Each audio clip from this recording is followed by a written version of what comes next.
Fantastic play. Jumps up and robs him of a base hit and possibly the go-ahead run. So they are. Here's the play. They're going to lob it to home, and it gets down, and he's out at home.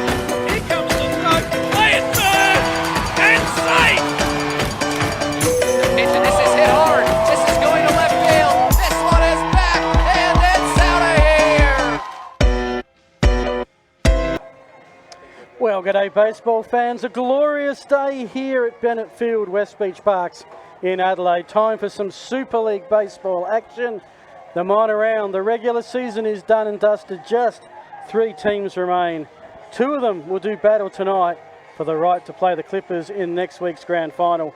It's the Wasps with a 3-3 record, the JSR Plumbing Wasps with a 3-3 record, the Denmark Crushers, the defending champions, also with a 3-3 record.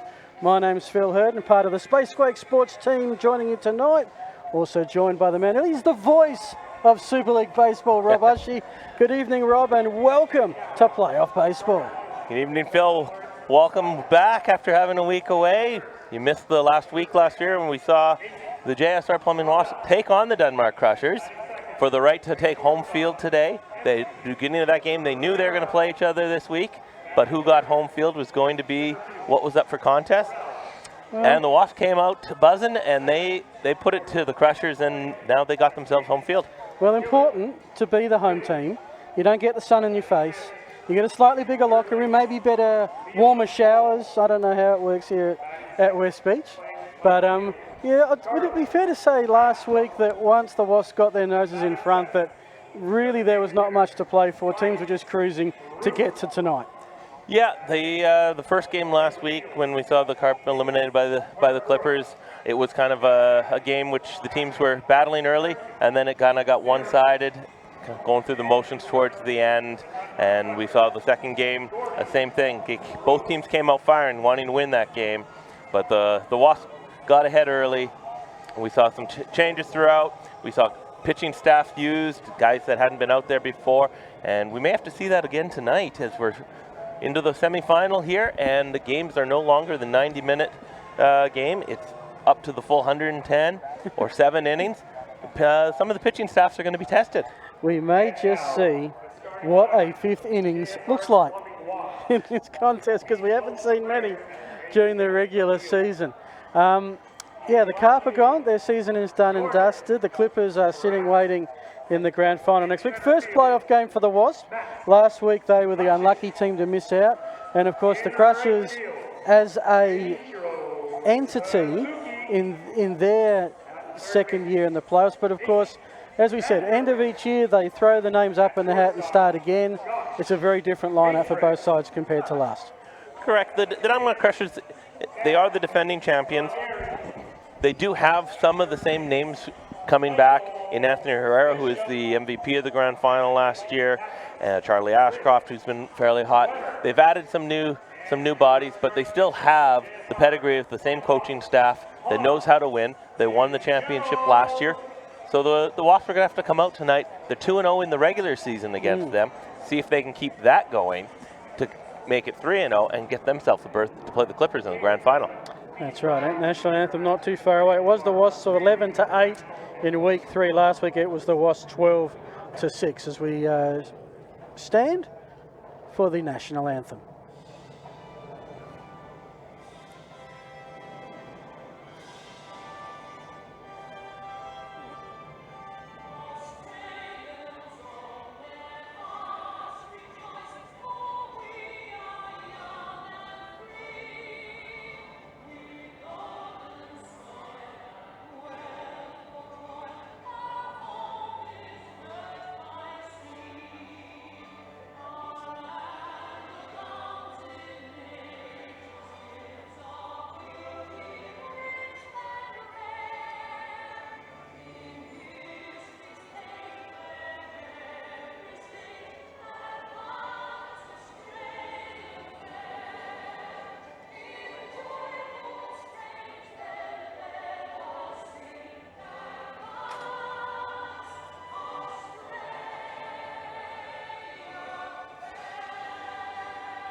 We're not far away from rocking and rolling the playoff game.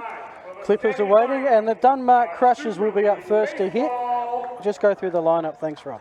The Crushers starting off, they're going to lead off Mason Clavel today. It's the first time he's been up in that leadoff spot. But so far, all he's done for them is hit 500 this year, 5 for 10. He's gotten on base. When we start with runners on first and second, you need power right in the middle, right at the start. You want to look for something, jump first inning, try to score a bunch. Anthony Herrera returns at shortstop, missed the last 2 weeks. Is that some of the reason why the Crushers maybe lost 3 of their last 4 and on that downward turn? Their leader isn't there. He's back there tonight at the shortstop spot, 2-hole. Terrell Joyce gets to slide back into his comfortable 3 spot in center field. Dylan Ridding at second base. Liam Bull at third base. Charlie Ashcroft in left. Ryan Broom DHing tonight. Last week he was thrown into the catching job. Hitting 3 for 5 so far, so he's going to go with the hot bat in the playoff action. Nick Carfora, who we're going to put in right field, he's going to start at second base. You'll see him tonight. He's got the purple flash socks going on, hard to miss. And Darcy Berry, he's been a regular, but he's behind the plate for the first time this season. Injury to Mason Clavel has relegated him to being first base DH primarily. So we'll see how Darcy Berry does behind the plate, if that's a factor at all. And of course, as the number 9 hitter, he starts at first base. Nick Carfora starts at second, because this is Super League Baseball, and we start each inning with men on second and first. It's turbocharged baseball. Mason Clavel does come to the plate to face, well, they've been teammates with the Adelaide ABL side, Fitzgerald. Time for some playoff baseball, and your caller is Rob Ushy. Fitzgerald's going to come in. Last 2 weeks he come with a slider first. We'll see if he follows suit. That one he changes up, fastball down the middle, get ahead of the count 0-1. Exactly how he's going to want to start. He's been hot for the Wasps so far this year. ERA of .9 in his 12 innings pitch. Last couple wins, he's pitched fairly well for the Wasps. And the runners are going early, swing and miss. This throw's going to go to second, and it's going to be a double steal. Second pitch of the game for the Denmark Crushers. They've been the most aggressive team that we've seen so far in Super League throughout the regular season. They just pick it up right here in the top of the first. Yeah, well, Fitzgerald, you think about what Super League does, and it's, you know, the rules, the intense pressures are always there. It's a player like Fitzgerald that this type of experience benefits. He's in a National League squad, an Australian Baseball League squad, but just needs the innings. He's going to get some here, under pressure with none out. And he works Clavel to a 1-2 count, I would suggest. Well, it was a called strike and then 2 swinging miss and now a foul ball, so it's 0-2. Go-to, sorry. Yeah. At the point, now Clavel's going to be looking to drive something to the outfield, try to get himself a sac fly. That one, he's going to follow that one off to right field there as well. You see the Wasps do have the infield back. They're willing to trade out for a run, being the first inning. They know this game's going to go a little bit longer. They feel they have maybe a little deeper pitching staff, and they can afford to give up the runs early in the game. And it's going to be a ground ball to short. Cakebread's going to take that one, going to flip it over to first for the easy out. But Clavel's going to get himself an RBI on the ground out. And it's 1-0 after 1 batter for the Crushers. So Carfora has scored. Barry goes to third. And Clavel's ground out to the shortstop. Just setting up the Wasps defensively. Jordan Splats in left, Matt Hutchings center, and Suzuki in right. Nathan van der Linden at third, Josh Cakebread short, you saw him in action there. Sam McGarry's at second and Michael Bishop at first. Griff Weber is behind the plate tonight. Anthony Herrera so far 375, 7 RBIs out of the 2, generally about the 2 spot. So they've certainly missed him the last couple of weeks. Let's see if they're looking to get some spark out of him here. Let's see, swings and misses through that one there. And so far Fitzgerald ahead of both hitters, 0-2. Yeah. Hasn't pitched outside the zone as yet. Wants to avoid anything getting out of the infield and scoring the second run. And gets his first K of the night. That's 2 away. Takes the sacrifice out of play. First tough question of the night for you. What's the pass score for tonight with the extra inning? How many runs will a team have to score to win this thing? I think we're going to see a fairly high-scoring game. We've seen the Wasps jump out and explode kind of late in the season. We've seen the Crushers get runs early. Both teams, I think, are fairly thin in the pitching department. There's a good fastball inside to Terrell Joyce to get ahead. And so far Fitzgerald's just been filling up the strike zone. But I'm going to go with a fairly high score here because I think maybe the first few innings are going to be lower scoring, but I think once we get, with pitchers only being able to throw 30 pitches, we're going to see some depth out of the bullpens, and we're going to have some runs scored later. So I'm looking for it's going to be driven up the middle for us. It's going to be a single for Terrell Joyce, and he continues driving in runs for the Crushers and be 2-0. But I'm gonna go about a 13-9 score tonight. Okay, well, I reckon it might take 15 tonight to win it. Crushers already have one on the board, because if we're going Crushers have two on the board, apologies. 2 out, and that's a big 2-out hit. Just that, you always expect to score a run. If you can get 2 out of every, and you're going to do that one right back at Fitzgerald. Should be the easy play at second, it is. Nicely mopped up by McGarry to Cakebread. So, Fitzgerald gets out of the inning, but not before conceding the runners on base. We're midway through the first. If you just joined us, Super League Baseball, how do you describe it in a nutshell? It's a midweek comp with some special rules devised to, I guess, develop some players and put them always in a pressure situation with the 2 on. And limited pitch counts, I guess we haven't mentioned that as yet. Maximum of 30. You can't have a new batter after 30 pitches. You can finish the batter you're working on. Once you hit 30 pitches, you can finish that batter. And once that batter is done, it's mandatory to come out of the game. So you do have to come out after that. But it is something that the league was designed towards some of the younger players to put them in, like you mentioned before, the situations with runners on base already.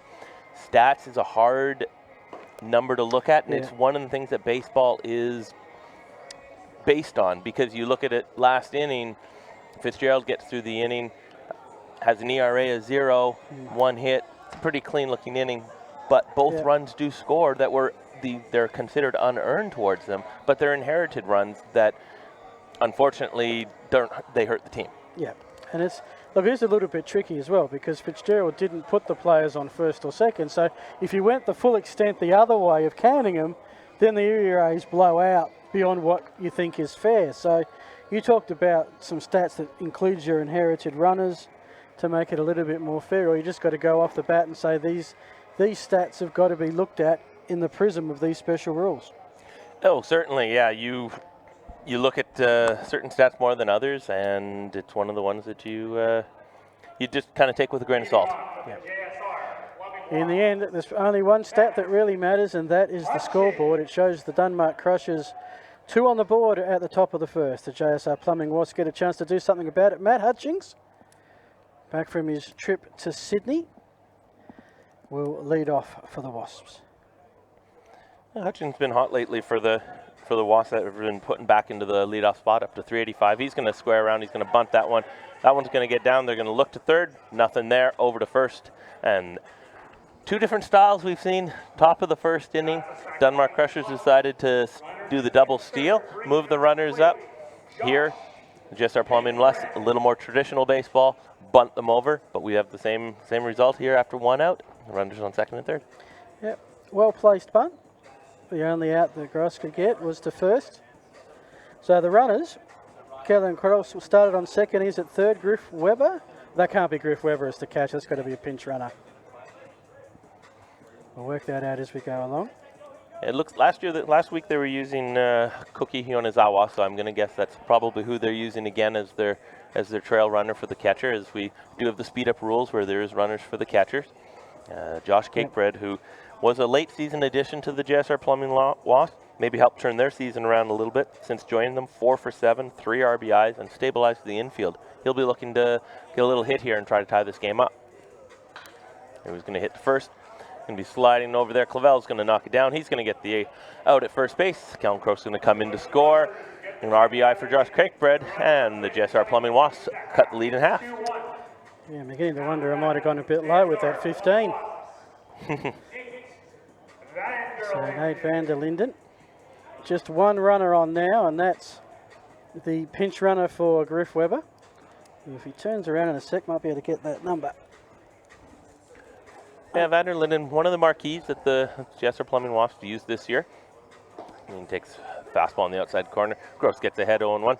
And for his part, last year was a very impressive two-way player in Super League. He's only thrown just over an inning so far, so we'll see if we get him out there on the mound tonight. But hitting only 100 this year, 1 for 10.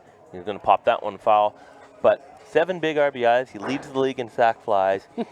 Right now, the sac fly is going to help him with 2 outs, but more of a contact hitter and a veteran leader on the Wasps team. It's the only hitting statistical category that either of these two teams have a leader in, and that's Van der Linden with the sac flies. Pops that one up. Sac's not an option because it is a 2-out play, and that in the end will be pretty easily eaten up by Kafora. That'll do it for the end of first. It is the Crushers leading the Wasps 2-1. Super League Baseball on Space Quake Sports.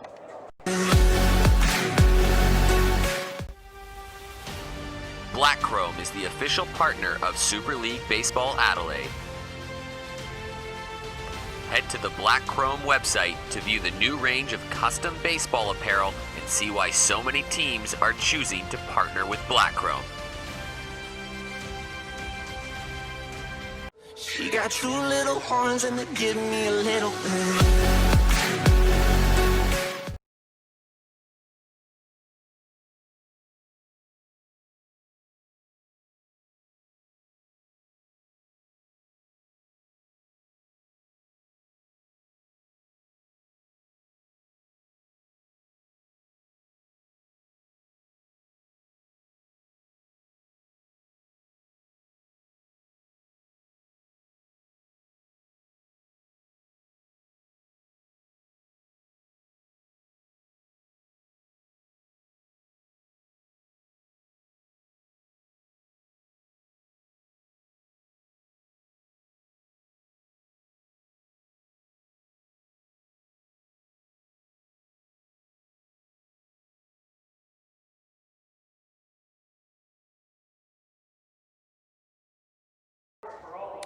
Welcome back. As you can see, clear blue skies here at Bennett Field, suburban West Beach. Super League Baseball Adelaide, top of the second.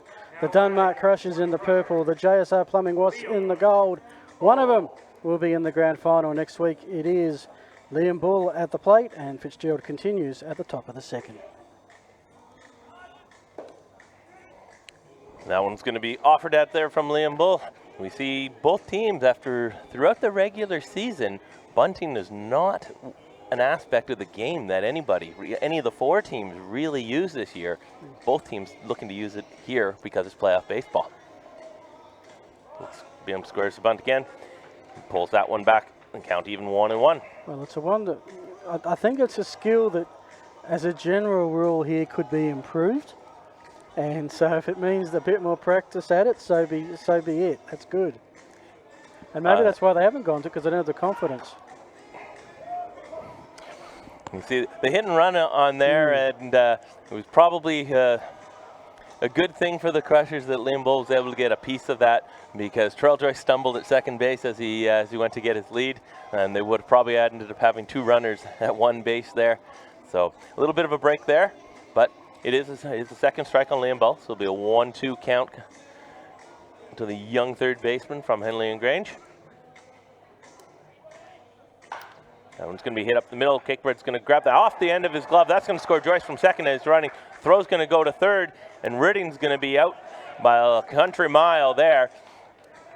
Good decision from center fielder Matt Hutchings. He knew he wasn't getting Terrell Joyce at the plate, but the ball just squeaks past Josh Cakebird as it goes up the middle there, just off his glove. And then we see the runners running on the play. Hutchings over to third. Easy out there, but RBI single for Liam Bull, and it's 3-1 for the Crushers. It is indeed. So, an out, but a run. And 1 man on, which is now Bull at first. Charlie Ashcroft, his first at bat. We've got a viewer on the chat, Monopoly Main. Good day. He's watching us from the capital, Rob. Not from Canberra, from Ottawa. From your capital. Fellow Canadians, I love them. Welcome to what is a perfect night here in Adelaide. It's 23 degrees Celsius. And sun is out, not a cloud in the sky. And if my timing's right, it's just before 4 o'clock in the morning, the east side of Canada. Yeah, because it's About 3:46. yeah, because it's just before 3 a.m. back home for me from Winnipeg. So I'd say just before 4 in Ontario. So glad you're joining us at the crack of dawn, or even earlier than that. That one's Your hit line right drive. for Cakebread. Nice grab. Didn't need to go to. And because it was a catch, the out was at first. Double play. And that's always the flip edge of this game, Rob, that you can score runs because you've got men on second, but you also got double play opportunities every pitch. That'll do it for 1.5. The Crushers with a 2-run lead. This is Spacequake Sports. There's one more look at the replay.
Welcome back. We're at the bottom of the second. This is the Super League Baseball Adelaide semi-final for 2019 after a 6-week regular season of Wednesday night doubleheaders. We've dispatched the Carp. The Clippers, as the minor premiers, are in the championship game next week. They'll play the winner of this one. It is the Wasps with a 2-run deficit to do something about. Michael Bishop leading off for the JSR Plumbing Wasps. And Nate Vanderlinden at first. Scott Shade's going to go after the first pitch. He's going to drive that one deep to right field. That's going to be over the right fielder's head off the Romeos, and it's going to hop over for a ground rule double. Bit of a bad break there for the Wasps, as they're only going to get one, as that would have been a double scoring 2. But that's a big double to get them going. They're back within 1, second and third, nobody out. Michael Bishop jumping on the first pitch. Going to power to right field. He's going to drive that one. You see that hops just in front of Romeo's sign there and over the fence for the ground rule double. That'll spark the Wasps. 1-run deficit and a chance here not just to tie it with none out, but to maybe take the lead with something solid here from Sam McGarry. His first at bat, the second baseman from the Eagles of West Torrens. Yeah, McGarry hitting .375 coming into the game today, 3 for 8. 5 RBIs, so certainly one of the batters they do want up there right now. The Crushers do have the infield back. They're willing to take that trade, the 1 run to tie the game to get their first out of this inning. And Jordy Gross pitch, and McGarry's going to take that one low and outside. It's 2-0.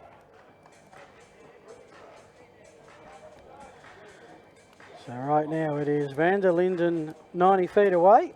Michael Bishop is at second in scoring position. With none out, the Wasps would surely expect to get both around here. Good lead from the runners, and McGarry's going to follow that one straight back off the screen. Probably going to want that one back on batter. He just had that batter look fouls that one straight back. He's looking at his bat. He'll be smelling for a little burnt wood because he's going to find something that he likes. I think he found something that he liked. He just couldn't do with it what he wanted.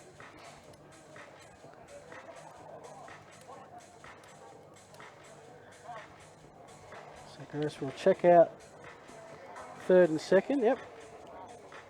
And the 2-1 pitch coming, and that's going to take inside, straighten them upright, and be 3-1 count. Denmark Crushers do have the bullpen going. They went back to Jordy Gross tonight. They had used one of the import players in one of the other weeks, but they went back to the player that got them to the championship game and helped them win it last season, as Jordy Gross was one of the top performers in Super League. Here he's going to walk Sam McGarry and load the bases, nobody out. First walk of the night, and if there's one thing we've learned in the last 6 weeks, Rob, walks absolutely kill you in this game. Yeah, one of the things we've seen between the years, last year and this year, the inaugural season and our second season Super League, is pitchers nibbled a lot last year, and there was a lot of walks. This year it has been lessened because they do only have the 30 pitches. They got to attack. If they want to get outs and get innings, you got to attack hitters.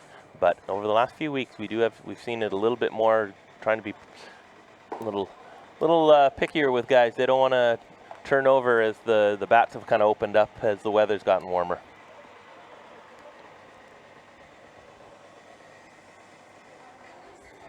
So Suzuki has his chance to erase this deficit with something here. Happy to see that on the outside. 1-1 count, none out, 1-run ball game, and the Wasps. There's moments in a game, and I think this is it. Yeah, Suzuki hitting .333 for the Wasps. He's won. We've seen high strikeout numbers, but also lots of power out of him. So there's that big swing, and with the count going 1-2, see if he shortens it up. So far this season, he hasn't. He's even with 2 strikes. He's looking for the big one, launch something in the gap or over the fence. So see if he's looking to continue with that approach.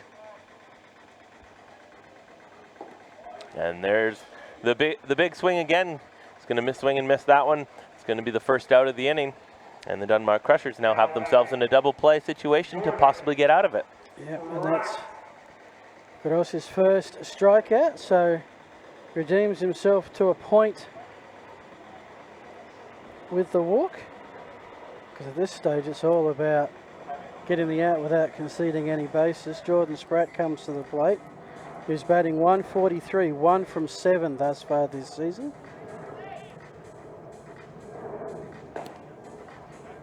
Going to go after the first pitch as well, and Jordy Gross powers the fastball right by him and get ahead 0-1. So Vanderlinden at second, Vanderlinden at third, Bishop at second, McGarry at first.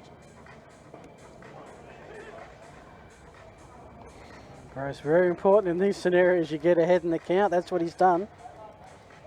Yeah, he's pounding away, getting started with fastball, went back something off speed there, and now he's had 0-2. It could be a big at bat for the Wasps after missing out on a run on the ground rule double. That one's going to take out, just with the bat runner having to go back to third. If Jordy Gross can get himself out of this with a pop-up or a strikeout, and then have the next batter get out, that's even a bigger inning for the Dunmark Crushers than what would have flipped things from what they were looking at after a couple batters.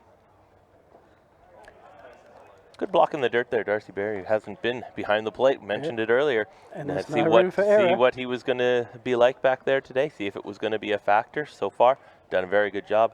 That saved a run there with the block in the dirt. Some big pitches coming up here with a 2-2 count.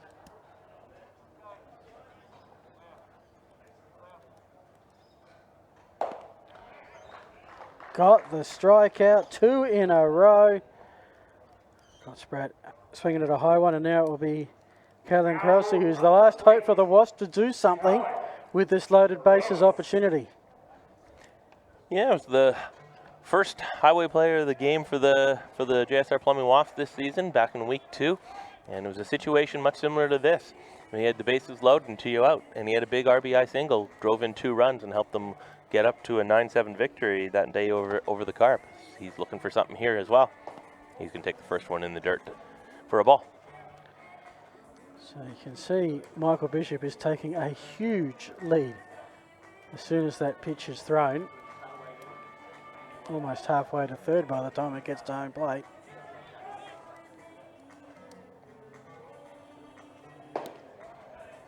Another good fastball from Gross, even the count 1-1. He's generally keeping him low too. He did throw that high one to get the third strike, just to cause some confusion with the eye level, but generally he's keeping him low. Grounder here is exactly what the Crushers would like. Good lead. That one's going to be up high. Yeah, he was changing the eye level on the previous batter. Jordan Spratt got him kind of up and down, couple low and then up. low, and then he blew him away with the fastball up. He wasn't able to catch up to it, and able to get himself the second out of the inning with back-to-back strikeouts. Falling behind 2-1 here to Kellen Kroos. Crushers still leading 3-2. Wasps looking to jump back here. And that one's going to be missed inside. And that one's going to be 3-1. Important pitch coming up here for both Jordy Gross and Kellen Kroos. Yeah. He's got nowhere to put Kroos without conceding a run.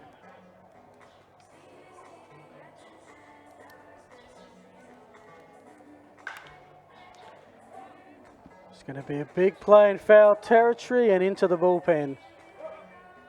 So it stays, well, it goes to a full count now and doesn't get a much bigger pitch than this. 1-run game, full count, 2 out, bases loaded.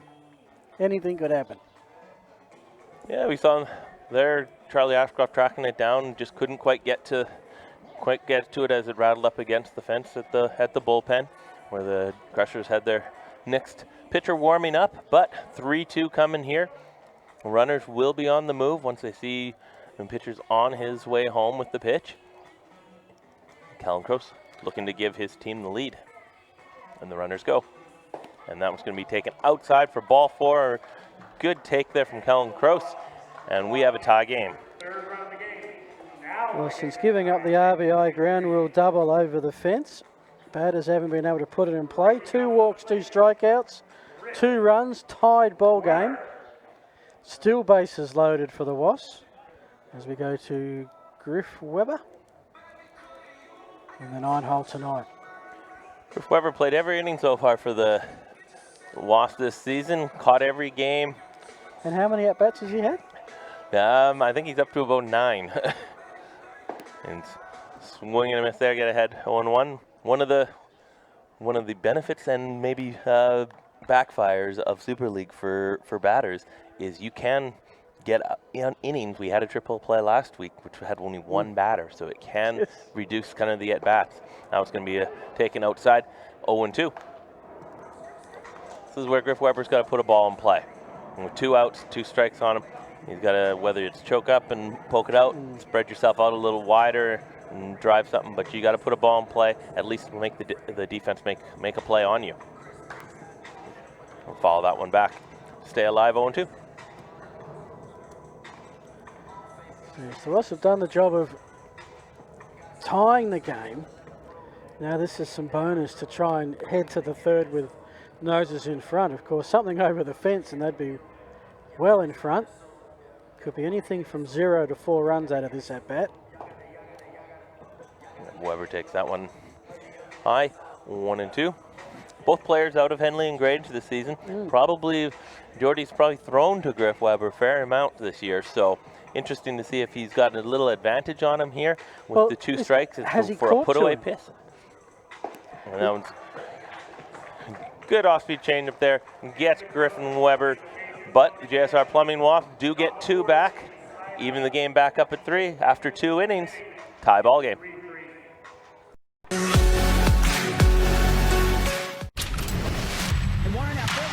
From Adelaide's Norwood Oval. Oh, he hit that one. That's a magnificent hit. Steve won't get that one. That's got to be a 2-bagger.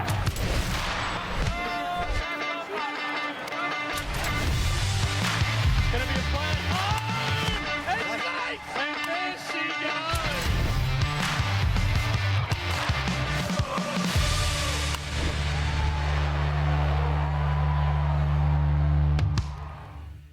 She got 2 little horns and they give me a little bit.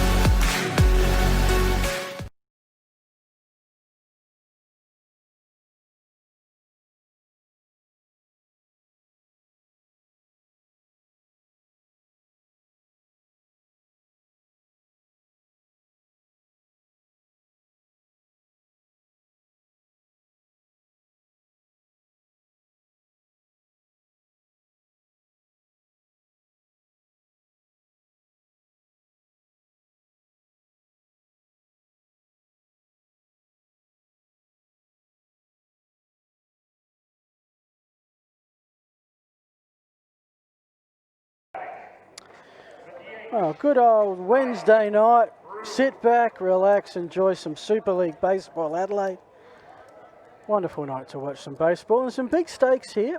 Only one team will go through to next week's championship game. The other, their season will end right here tonight. And after 2 innings, there is nothing separating amidst a 3-3 ball game. The Crushers at the top of the third. Ryan Broom going to lead off, the designated hero, followed by Nick Carfara and Darcy Barra catching tonight. So we have the 7, 8, 9 coming up for the Denmark Crushers. We have seen small ball tonight. A couple bunts already from both teams. So right now, JSR Plumbing Wasps looking first baseman crashing. They're looking for Broom to bunt again. And he's going to drive that one into right field. Suki's going to camp under that one. And drift back, make the catch for the first out of the inning. Easy fly ball, no advancement from the runners. And 1 out for right fielder Nick Carfora. Well, that's the first time the first at-bat for the Crushers hasn't advanced a runner. They've got out, but in the process there's been some steals or there's been the movement on the hit. These are this is the first time we've seen it this season. They're the only 2 players that wear them in this league. We got the battle of the socks. Tom Fitzgerald and Nick Carfora, both runners on the move. And they're going to go after the tail runner. He's going to be in safe stolen bases. Double steal once again for the Crushers. Charlie Ashcroft and Liam Bull, the lead runner at third base.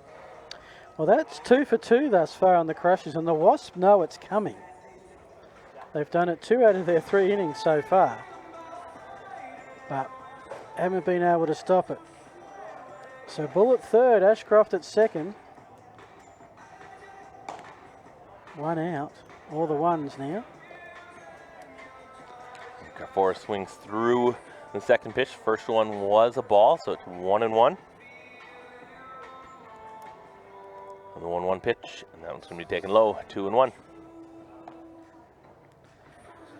Carfora did have a stolen base and scored a run back in the first inning when he was placed at second base as one of the 2 runners. This is his first at bat of the night. He's already seen some action as the first run of the ball game. And that one he's going to take high, 3-1. One of the dual players that the Crushers have. We'll see if we may see him on the mound at one point tonight. He's had only one at bat one official at bat for the Crushers this season, but he does have a couple innings on the mound. Well, there is in the driver's seat here, 3-1. He's going to take that one high. That's going to be ball 4, and it's going to be loaded bases with 1 out. So that's the first walk given up by Fitzgerald. And we do see some warm-up action in the Crushers bullpen. Don't quite have the angle on the Wasp here to see. No, can't quite see down there, but you would imagine there's got to be somebody, as Tom Fitzgerald into his 3rd inning of work, has got to be approaching the 30-pitch count that he can only get to. He did have a couple quick innings the first 2. Gave up a couple runs in the first inning and 1 in the second inning, which are unearned, but he did get through them fairly quickly, filling up the zone. So probably in the mid-20s right now. Well, he's facing his 9th batter. So even if he's averaging only 3 pitches per hitter, that's 27. So he's got to be getting pretty close to the 30. This might be the last one, I suspect. It's going to be a little slow. Bishop's going to come home. They're going to get the out at home. Not going to be able to get anything. They're going to go try to backpick third base. That one's going to be thrown away, and they're going to get another run on the throwing mistake there from Griffin Weber. Just when that was a really good play for the Wasps, one bad throw concedes the Good first throw. You can see the catcher isn't able to get anyone, and then with the runner already back at the bag, the throw there off his back. Liam Bull out at the plate, nothing he can do there. You see as well, was that a slight mistake as well by the left fielder in terms of backing up? No, I mean, it was partially deflected, so it was never going to go all the way out to left. That's a long way for the left fielder to have to get to. It won't get there, as it did hit the runner square in the back and then just happened to roll away. But when you now have 2 outs, just put that ball in your pocket, go after the next batter. It's going to be the top of the order, Mason Clavel, who does have an RBI in the game on a ground out in the first inning. Runners after their stolen base, he hit the ground ball. They took the out at first, so he did get the RBI there, but he'll be looking to grab a couple more here. He takes that one on the outside corner, even the count 1-1. Okay, so it was Bull that was the out at home. And then it was Ashcroft who ended up scoring on the error. I've got Kafora at third and Barry at second. Exactly. Hey, Big swing and a miss there from Clavel. 1 and 2, Fitzgerald ahead. it is a quite interesting test as a scorer because there's always a lot happening in a lot of different places. And if you do it the old-fashioned way with the scorebook, I say it would look fairly messy by night's end. Yeah, the scorebook's a little different than the one I'm used to seeing that they use in North America, both in Canada and the US. It's the way I score is the same, and a lot of colorful pencils here, and I don't quite understand them, but Okay. I understand the game enough. So Yeah, it'll be a 1-2 pitch, and Clavel's going to take that one high, 2 and 2. yeah, I have been to a scorer's, I wouldn't say it was a course, but I went to a scorer's night, and I understood some of the methodology of how you make a decision on what you score, and that was the big thing for me. 2-2 pitch, Clavel's going to hit a couple hopper right to second base. Sam McGarry's going to come up. He's going to get it over to Michael Bishop at first base. Inning's over, but damage done, unearned run. And the Denmark Crushers re-grab the lead, 4-3, as we head to the bottom of the third.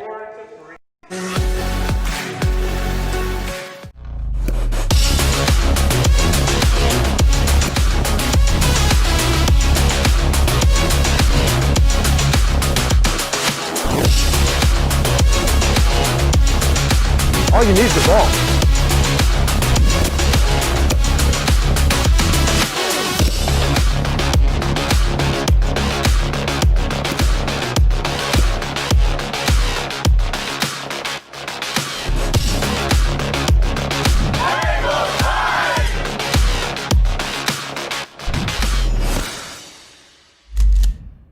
She got 2 little horns and they give me a little bit.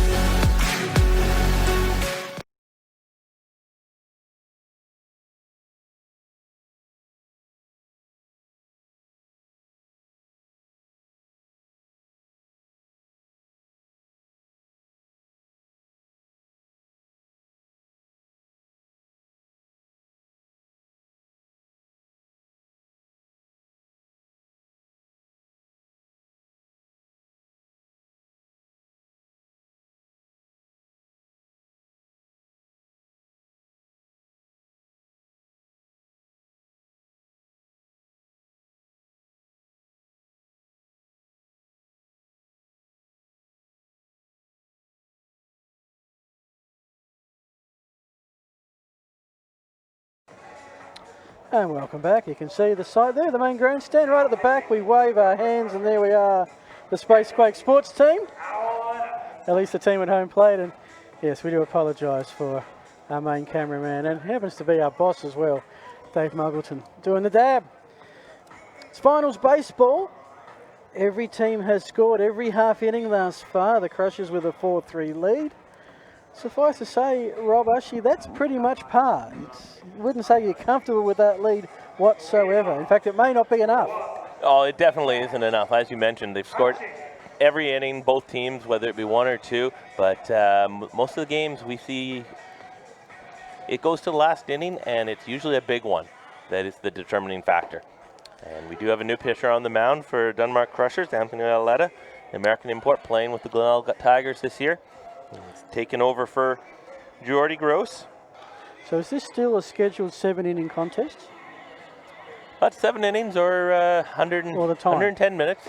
So we'll see whichever comes first. But so we've been through 2.5 thus far, and we've gone about 37 minutes. I'll have to work that out whether we're on pace to get through 7 or not. I suspect the game might slow up a bit as it both gets runners tighter moving. later. On the hit and run, Maul Smith.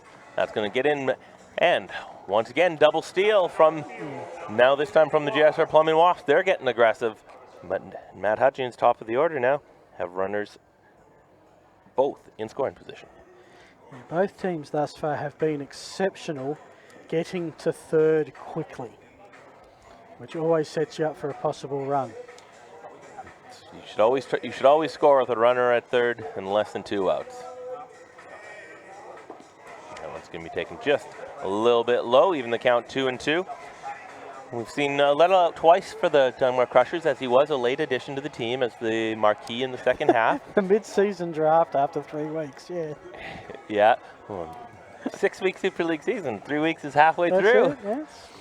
But the 2-2 pitch from the big left-hander.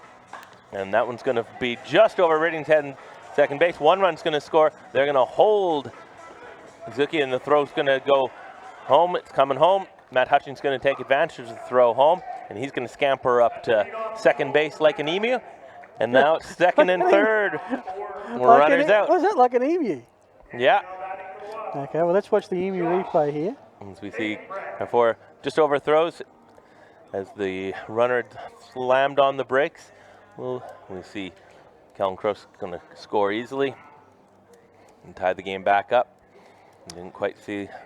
Brakes were thrown on a last minute there from the third base coach. They didn't want to run into a potential out with nobody out, but wise call. It was a good throw to home. absolutely. So now Cakebread, the veteran. And again, the Wasps find themselves in a scenario where they've levelled the scores. Can they actually take a lead into this thing? They have not led in this ball game as yet.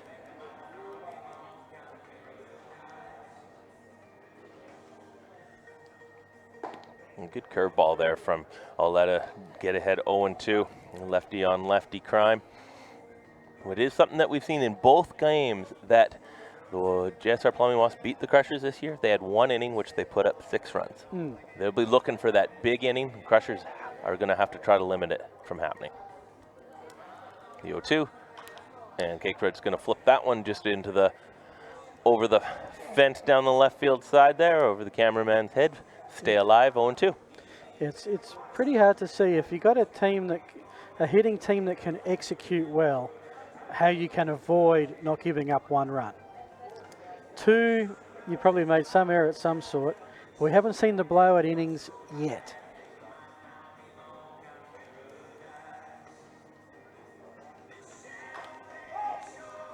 Another foul from Cakebread, stay alive. Good at bat here from the veteran hitter of the SABL, part of the Super League last season when he was on the Dunmore Crushers. Premiership player. One of the marquees that the Crushers had last season. He was added this season as the mid-season marquee, as he was able to find some time to make his way back to Super League. Yes, that's the one thing. It's one thing to turn up on a Wednesday night, but the commitment to balance this with your normal club duties, and let's not even talk of Matt Hutchings, who's got Adelaide Giants duties, means you're almost playing baseball or practicing baseball of some sort 7 days a week at this time of the year. Yeah, and most of them would love it. That's what they want it for. That's living the dream. I mean, how do you compete with a night like tonight and music like this? At a baseball field, we do have scattering. It doesn't show with the seats exactly behind on the camera view right now, but it is a fairly decent turnout tonight. I expect to see the stands fairly packed next weekend for the grand final, as we had last season. It was most of the players turn out to watch their other teammates compete for a championship. But we'll get back in here. We'll let us still ahead 0-2. Darcy Berry's all okay behind the plate. Yeah, another pitch. And that one's going to be right past. The little bit delay may be good for Oletta there. He was able to come with his big fastball, put it past Cakebread, and he gets his first out. Big out for the big lefty. It is indeed. Comes to Van der Linden, who flew out to right his first at bat. Scored a run, starting at first base his second. So this game, Super League Baseball always has its moments because you've got the 2 on base to start off with. But the Wasps, look, they did score 2 in that last inning, but they probably could have scored another 1 or 2. Yeah, both teams had opportunities and haven't quite capitalized all the runners. Been a lot of runners left on base. So the Wasps looking to get something crooked this inning. A little excuse me there off the pole to our right. And it'll be a 1-1 count. We do have the infield in for the Crushers. They'll be looking to hold a runner at third base here. They're looking at this being the third inning, a little later in the game. Don't want to give up any more runs, but if Vanderlyn can find a little bit there, you're going to score 2 runs easy. So it's the little bit of a do or die here for the infield. So 1-1 count. Put that one right in the wheelhouse. Got Van der Linden swinging, and again ahead in the count. And I think every batter who has faced thus far, even Hutchings who got the double, it has been ahead in the count. And in this league, that is vitally important. 1-2 pitch. I'll let it come set. And another one upstairs, right past Vanderlyn. Back-to-back strikeouts. And the JSR Plumbing Wasps are, both times they've had runners, the last 2 innings, back-to-back strikeouts.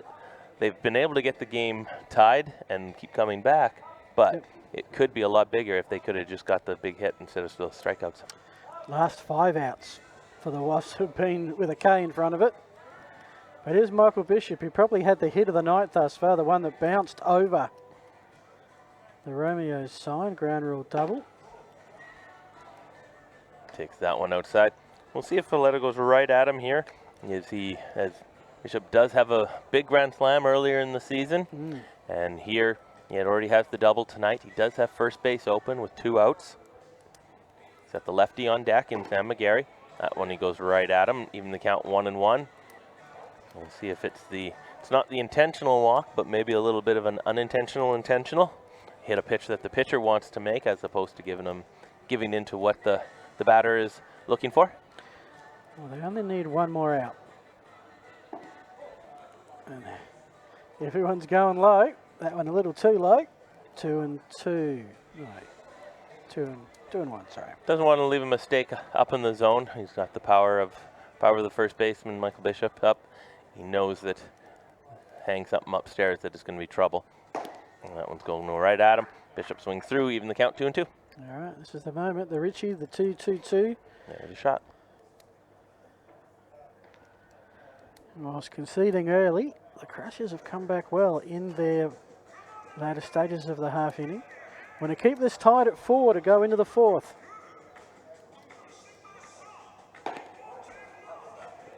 Good take there, up and away.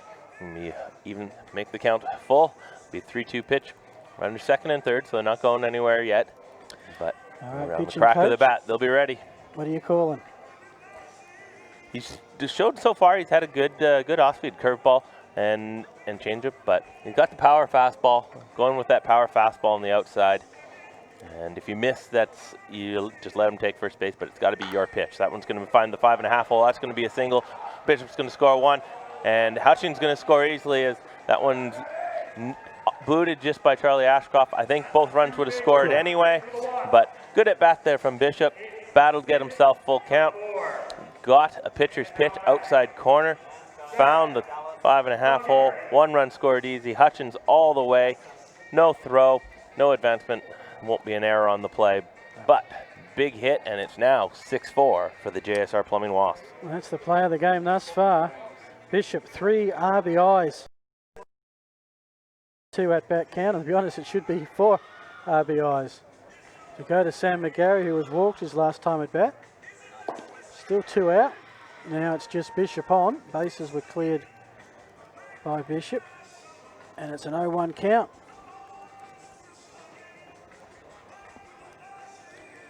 Finally got a crooked number out of someone.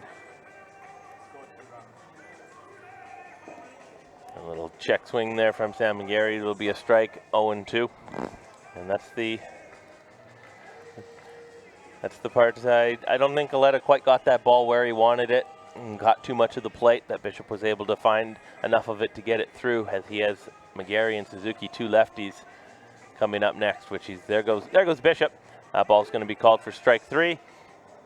McGarry's going to stand and have a discussion on it. No foul ball. It's going to be the final out of the inning. But the GSR Plumbing Wasps score 3 runs that inning. Take a 2-run lead. It's 6-4. We're going to go to the top of the 4th.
Alrighty, welcome back. The sun is about to set here on another beautiful summer's day. We can say that now in December.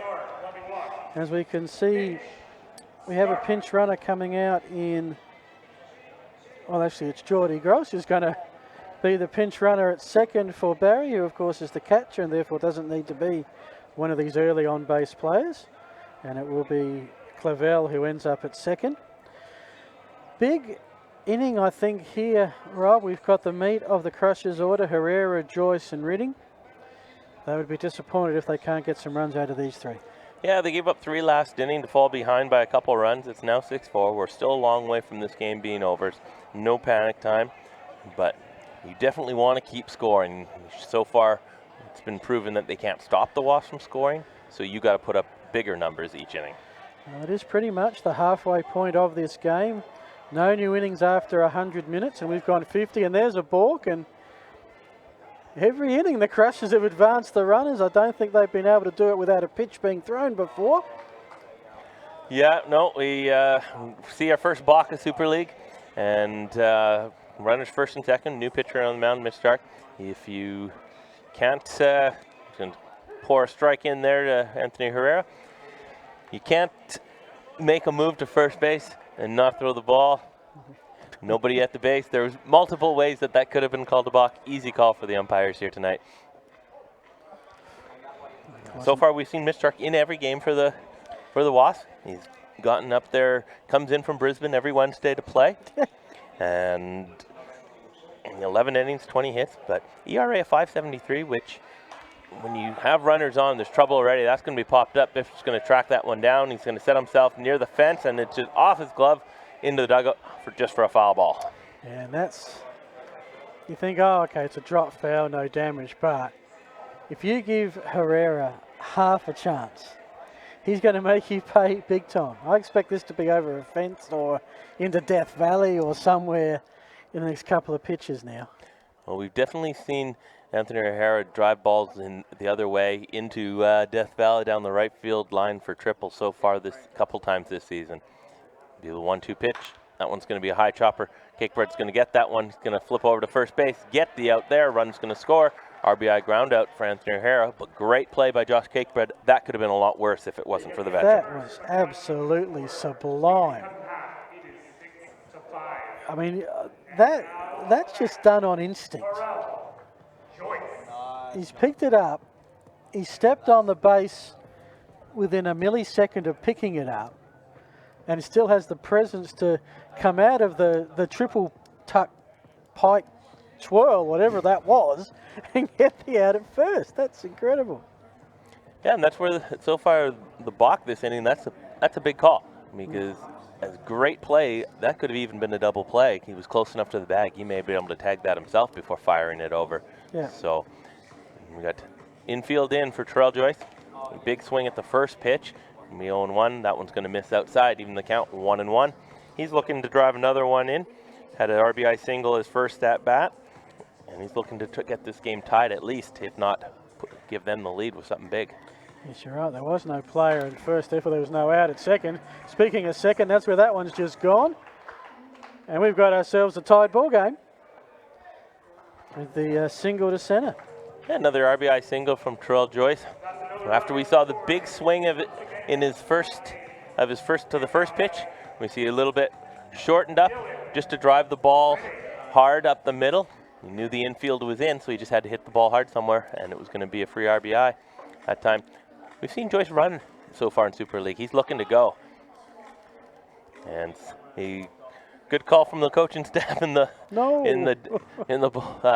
dugout. They got Stark to step off as Joyce was going to go. That time to throw over, and he's going to scamper back safely. So once again, what have we had? 7 half innings thus far and a run in every single one of them. And tally's starting to build. I'm a bit short of my 15 at the moment, but I've got a few up my sleeve.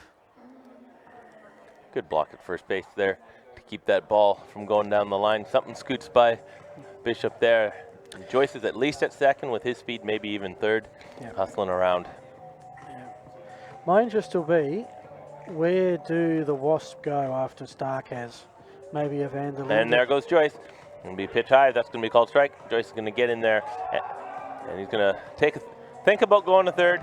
Wise decision to change his mind, get back into second base, and that's going to be the 7th stolen base of the night for the Crushers so far. Does that include the 2 with the balk? I guess not. No, that doesn't include those 2. So that's incredible. But this is the game to be aggressive, no doubt about it.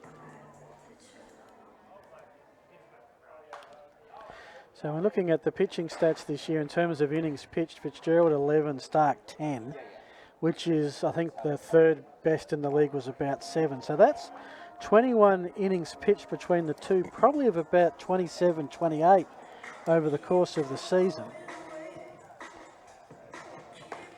Of course, with a longer game, who do they go to? Because they cannot get through this with just those 2. No, we've seen them use Ethan Badcock a few times, and Kellen Cross has been out there, but with Kellen Cross's injury, we know he's not going to be available to pitch tonight. So you're looking at Ethan Badcock, Nate Vanderlinden, who's a very accomplished pitcher, does have ABL experience. You go with the veteran or the youngster, that's the... And so we'll probably end up seeing both of them, I'm thinking, at some point tonight. I do know that Michael Bishop and Josh Cakebread have thrown a little for their club ball teams over the years at some point. Maybe not the guys who want to, but will do it if need be. But usually not with a berth in the grand final on the line. It's one thing to pitch when you're up 15-2 or down 2-15. Who can we give the ball to just for a bit of fun? And there goes Joyce going for third. Iridian's going to follow that one, stay alive. That's 8. He'll head back to second base. No, it's not all back.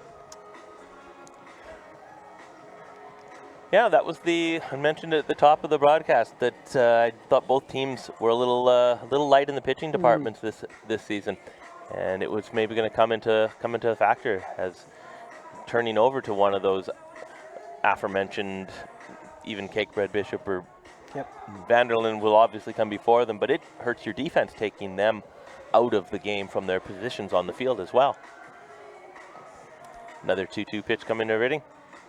And he's going to drive that one to right field. And so somebody can track that one down, but it's going to one hop off the tarp into just over the burrito bowl. I didn't get my wish this year of doing a game from up there. Well, it's still next week, mate. Oh, maybe we'll get the finals done from over there. They're not serving, are they, tonight? No, they're not. Oh, okay. But they will be. Well, next week's huge. Wednesday night, Super League Grand Final. Friday night, Giants versus Melbourne Aces. Doubleheader Saturday and matinee Sunday. Another 2-2 pitch coming. Iridian's going to shoot that one into right field. That's going to be a single. Joyce is going to be coming around. He's going to try to score. The throw home is going to be just a little bit late. Joyce scores. And we now have another change in the score. We do indeed. Another lead change in the score, which I reckon's about, depends if you include it going from one team to another or one team to tied and back again. It's a 7-6 ball game. And you have to say, if you're the Crushers, you would want to be in front every time your inning ends. Because this is now the 7th straight that we've had runs on the board. 3 to the Crushers, their most productive inning thus far. And the scoreboard looks like it has for most of the Super League season. And the Crushers, 7 runs on 2 hits. The Wasps, 6 runs on 3 hits. That's what you get, the funny looking scoreboards, when you have the runners already on base. That's going to be a high chopper. And it's going to go over to second, 1 out.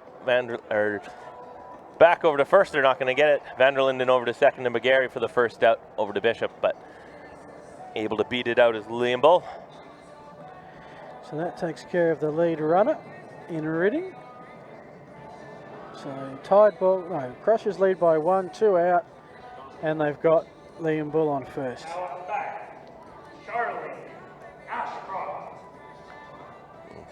Good throw, good turn. Just speed able to beat it out. And see if they continue to stay aggressive on the Wasp pitching and catching. Ashcroft takes that one low for a ball, 1-0.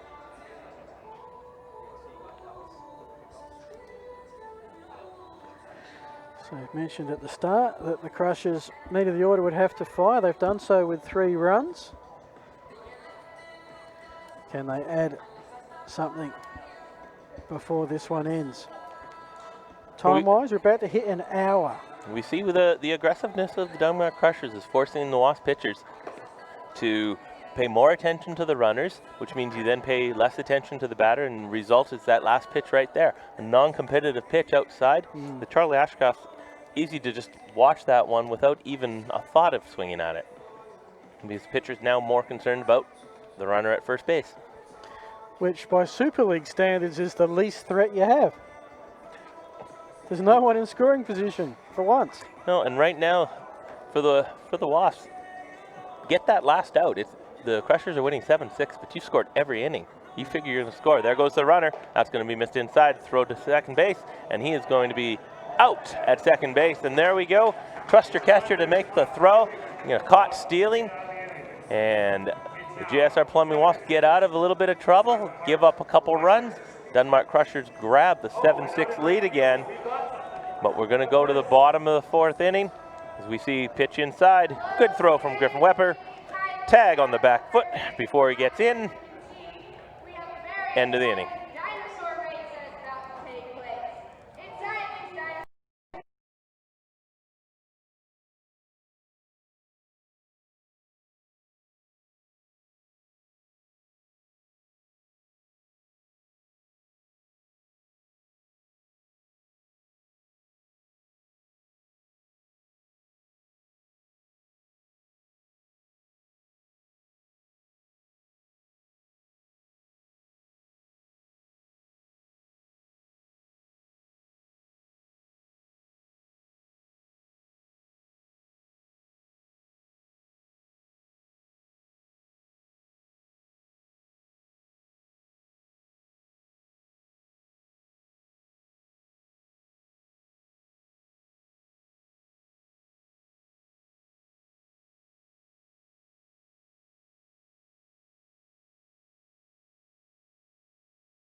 Well, the sun is setting and the light's about to start to take their effect. You can see there the grandstands above the dugouts and the Mark Hutton grandstand, and yeah, our boss is in a cool mood tonight, which is good, I guess. Interesting game, this one. Every half inning thus far, team has scored. It is 7-6.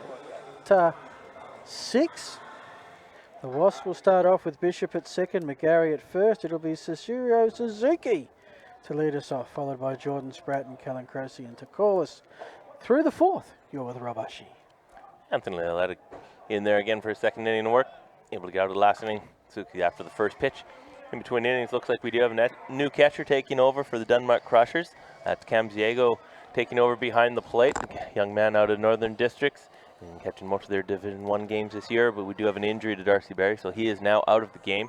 So the Crushers are on to their 3rd catcher tonight with the injuries to Mason Clavel, and who's now at first base.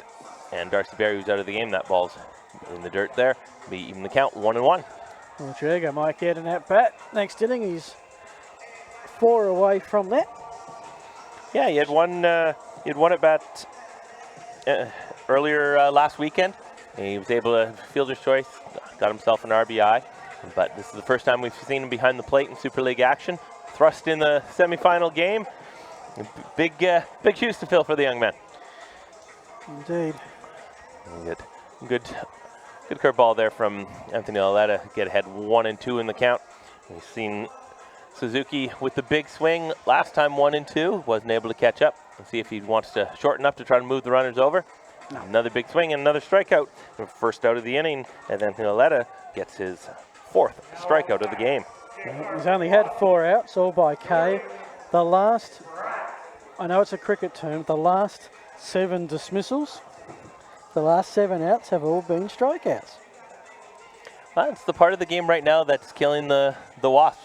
They've had runners on base, and they're only behind by 1 run right now, but they could have multiple big run innings so far because they've had the guys on, they've gotten the hits, and then just whether it be the top of the order or the bottom of the order, it was everywhere. It wasn't just one set part. Haven't been able when there's been nobody out. They've back-to-back strikeouts in a couple innings have hurt them. And Spratt's going to follow that one back. Even the count 1-1. So don't forget, grand final of Super League Baseball Adelaide 2 will be this time next week, 7 p.m. first pitch. If you're in the vicinity, come on down, enjoy the festivities. Going to have a big week of baseball here at West Beach with the Adelaide Giants back in town. They're in action tomorrow night at Geelong Korea. Spratt's going to drive that one to right field. Carrefour is going to camp under that one and catch, and then just flip it in shortstop Herrera. Easy F9 in the scorebook, and Aletta's got himself 2 outs. Well, here's a chance for something we haven't seen 2 outs with no one advanced tonight, as you say goodnight to the sun.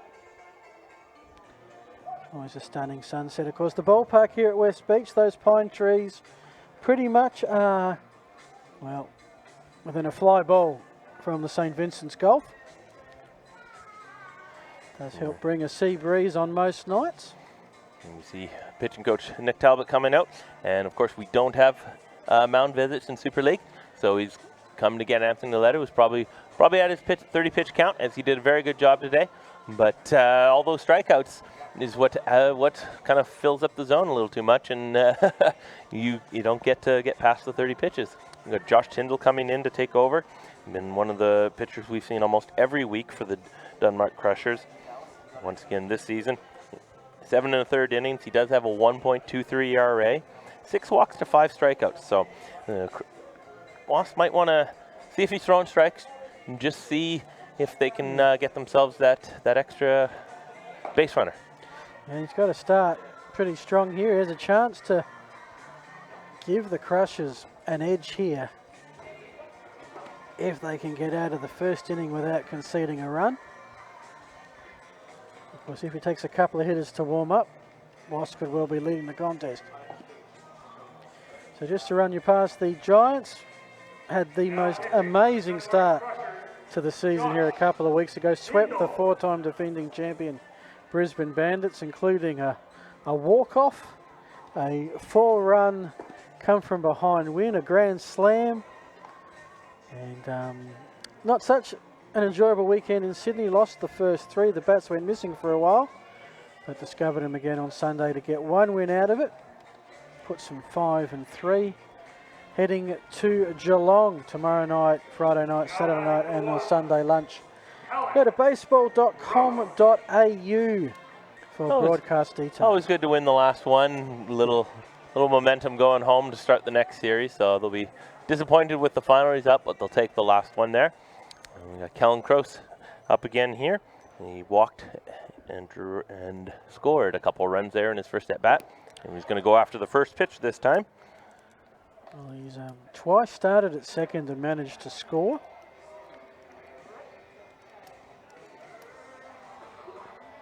Yes, the Wasps still working their way around the order for the second time. The 0-1, that one's going to find right field. Bishop's going to be coming around. They're going to test Carrefour's arm. Here comes the throw to the plate. One hop, and that's going to scoot by the catcher. And then Bishop's going to score, tie the game. Both runners are going to move up on the wild throw, and we got a tie game once again, 7-7. Nolan Cross, a little high step there from Jordan Spratt. And then there's the throw, one hop, and then just off the, it's like a little bit of the, where the grass and the dirt meet, and just skipped to Diego's right. Unfortunately not able to make a play. And runners keep moving up, 2 outs. It's almost impossible to throw from that far away and hit it directly on home plate. The room for error is not much. But there was no time to link through any other player. It had to be a shot at home. And we flipped the script again. It's 2 outs, tied ball game at the bottom of the 4th. We are through 70 minutes of the contest. Another half hour to go before we can have no new innings. So at this rate, I don't like the chance of getting through 7. 6 is a possibility. Yeah, and that's where the coaches right now got to be looking at what they have in their bullpens. And they've got to figure, okay, we got 2 innings left, and there's going to be strike 3 called, and that's going to end the inning. But GSR Plumbing Wasps score 1 back after 4 innings. We got a 7-7 ball game. We're in for an exciting finish.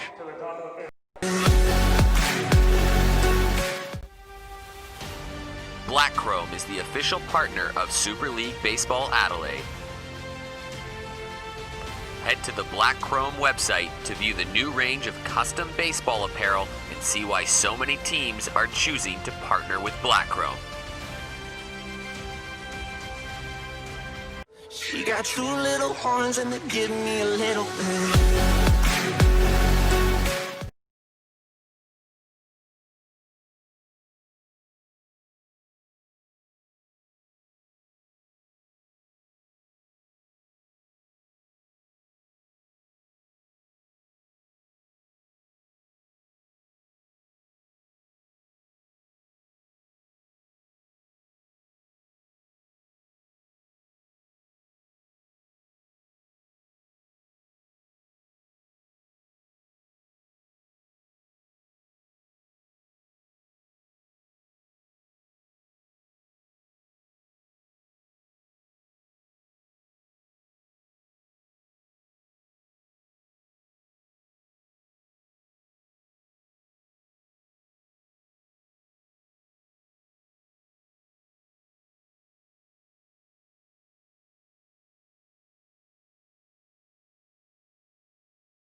Well, there you go. Gloria's mentioned every time. Some beautiful pictures here thanks to Spacequake Sports. It is a 7-7 ball game. We go to the top of the 5th. So the Crushers, just to be clear, the Crushers are the visitors tonight. They bat at the top. The Wasps, as the home team, will bat second. The reason? Well, they both had a 3-3 record, but the Wasps won both regular season games. So, important for the Crushers that they do lead at the end of their inning, because the Wasps will always have the chance to play catch-up. The winner off to play the Clippers, 7 p.m. local next Wednesday night in the Super League Baseball Adelaide Grand Final, the second version. The Crushers are the defending champs, and we've got a little bit of confusion in the Wasps dugout, or a little bit of a chat about some substitutions, I think. Yeah, they've brought in Nate Vanderlinden into pitch, so he was at third base. Kellen Cross, the designated hitter, has come into the game. He's now in right field. Suzuki to third. And I don't quite see who is at third base, but that doesn't look like Teacher Suzuki, so he could be out of the game. But they're running on the first pitch. That's going to be hit and run. Cakebread's going to not have a chance. He's going to go to first base. They're still going to get Ashcroft at first base. But Another hit and run from the Denmark Crushers, and get the runners to move up there. It's almost like, Save themselves out of the double play. it's almost like clockwork. They've done it every inning, just about. Yeah, they've been going to go in the book as a simple 6-3 on the play. Runners move up, and Ryan Broom, the designated hitter, is going to hit a fly ball to right field last time. And same thing here, and get himself an RBI. First pitch from Vanderlinden is going to be a strike. Infield's in for the Wasps. They know they can't give up another run as we're in the 5th inning. We're looking at just under half hour left in this game, maybe 2 innings. They want to try to cut this run off at home if possible. Now, the only way it won't go to the 6th is if one team has a really big 5th. Which we've seen plenty of times throughout Super League. We've seen the 6-7 run innings, which draw out more pitching changes and time. But Well, we shouldn't see a pitching change here because Vanderlinden's come in fresh. And I just don't think, you mentioned that the teams don't have the depth, and unless he gets in absolute serious trouble, I don't see them making a change. no, with getting his full complement of 30 pitches, I imagine he'll be in there for the long haul here. And that one's going to be right down on the corner and be the second out. There's a big strikeout for Nate Vanderlinden to get his team out of a little bit of trouble. Well, this is a huge at-bat. Get the out, and we have finally that scoreless inning. And the Wasps start with none out, tied. Concede a hit, could be 2 runs. And this is where, when we were talking last inning about where were you going to go to after mixed start, they went to Nate Vanderlinden, who they were looking at maybe being their closer tonight, and gets in. Look, I think it's the right choice. And all the 2s. I wonder if we'll see it at some point yet tonight. We haven't seen the squeeze play in Super League action. Well, he doesn't look like it. I'm just looking at Reading over there at 30. Doesn't look like he's ready to squeeze it. Well, not with 2 outs and 2 strikes here to the batter, but that's a good take from Carfora. And how big full is this count. pitch? I mean, if it's a walk, it's not devastating for the JSR Plumbing Wasps. And Vanderlinden's got to be looking at the on-deck circle. It's the young man who just came into the game. And that was going to be a good hit from Carfora there. He's going to find between, he's going to score 1, and the second one's going to come around and score. There's going to be no play at the plate. 3-2 hit from Nick Carfora, drives in 2, and then unmarked Crushers grab themselves a 9-7 lead in the top of the 5th inning. Huge 2-out RBI to Carfora, the number 8 hitter. Walked and he's got on base at both his at-bats. Scored a run, but that's his play of the night. Gives the Wasps something to chase at the bottom of the 5th. 2 out. Just Carfora on first. As this would be the youngster who came in, the catcher, Driego. Yep, we saw him last week. Cam was able to get himself an at-bat at the end of the game, grounded out, got himself an RBI. Here, thrust into a little bit of duty due to an injury. He's going to catch the last couple innings here of his team's grand final. They now have a 9-7 lead, and he's going to follow that one back. Aggressive so far is what you got to do as a player coming off the bench, as you figure the pitchers are going to attack you, and you got to attack right back. Attack him right back, yeah. You attacking me? Watch this. So down 0-2 in the count to it. Vanderlinden a strike away from ending the 5th for the Crushers. In the dirt, drop 3rd strike. And that was always going to be an out anyway with the player on first, if I've read the rules correctly. Not with 2 outs. Not with 2 out, of course. I'll have this game lasted 1 year. We go to the bottom of the 5th. It is the Crushers 9, the Wasps 7. Hope you're enjoying this on Space Quake Sports. And Warren, our first game comes from Adelaide's Norwood Oval. Oh, he hit that one. That's a magnificent hit. Steve won't get that one. That's got to be a 2-bagger.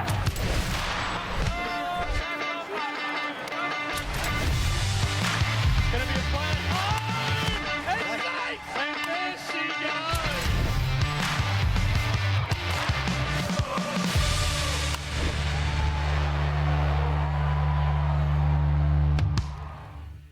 She got got two little horns and they give me a little bit.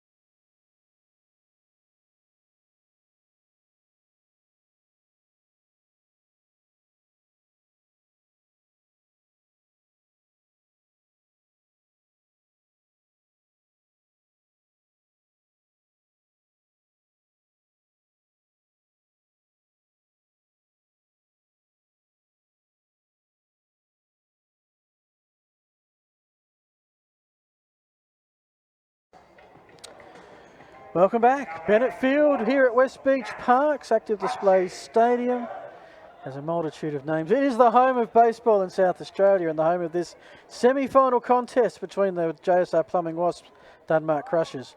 Bottom of the 5th, Wasps need 2 runs to tie it. And already steal and double steal on the first pitch. And once again, we see the double steal. This time they included a fake bunt there from Matt Hutchings. Try to draw the third baseman in, try to get him to bite. And the JSR Plumbing Wasps, who just gave up a couple runs, now trail 9-7, got the tying run second base. Nobody out for the top of the order. Well, this would be Juice on third, who came in for Weber as catcher in that last inning. So, Croce on third, Juice at second. So we go 1, 2, 3 in the Wasp order. 1-1 to Hutchings. He's going to take that one inside. Ahead in the count, 2-1. And good evening to one of the regular viewers of Super League and Australian Baseball, the Gradiency. Hope you're well, mate. Yes, shorter season last year. It was 9 weeks last year, shortened to 6. Just the 2-round robin series. Hutchins going to rip that one. That's going to be fair ball down left field line. That's going to be a tie game. Both runs are going to score. Hutchins going to be at first with a single. He's going to try to turn this into a double. There's a little confusion as to what exactly happened. And call was made right away as we see the ball down the line from the umpire, Ian Revel, from behind the plate. He called fair ball right away. And so the umpire down at third throws hands up in the air. And then, but it is the home plate umpire's call on that play. Oh, okay. He called it right away that it's a fair ball. And both runs going to score. The game's going to be tied. Matt Hutchings drives in 2. So this is double. the baseball version of the Fail Mary. You know, one player, remember the Green Bay Seattle NFL game, we had one umpire touchdown, one umpire interception. We've got home plate saying fair, third base saying foul. Well, we're gonna have a discussion now between the 3 umpires. And coaches come out and ask them to discuss to see probably where the ball landed. If the ball lands past the bag, it's going to be well, we have the Space third Coach base Sports replay, umpire's maybe. call. We'll see how that comes up, and we'll probably know it's fair ball. Okay. Yeah, we saw the call made right away from behind the plate from Ian Revel. He pointed for a fair ball. Wasn't any hesitation on his part. And you see down the line here, that ball's going to be hit. Oh, grab some chalk there, and that's a fair ball, 2-run double. We got a tie baseball game. The Wasps with the lead run on second base for Josh Cakebread. So the line is in. The line is in. Chalk goes up in the air. That's a fair ball. Okay, I reckon the majority of that baseball was out, but a little bit in. Bought enough chalk, and we've got Hutchins ourselves hopping around a at tie second game. base. Doesn't go. Good curveball by Tyndall to get ahead, 0-1. So now, again, the Wasps have this opportunity. None out, 1 in scoring position. This is where they've struggled to capitalise. But they've got their meat of the order now. Cakebread, Van der Linden, Bishop. Ball in the dirt. Jump by Hutchins. Not going to be a throw as he's going to get up to third base on the wild pitch in the dirt.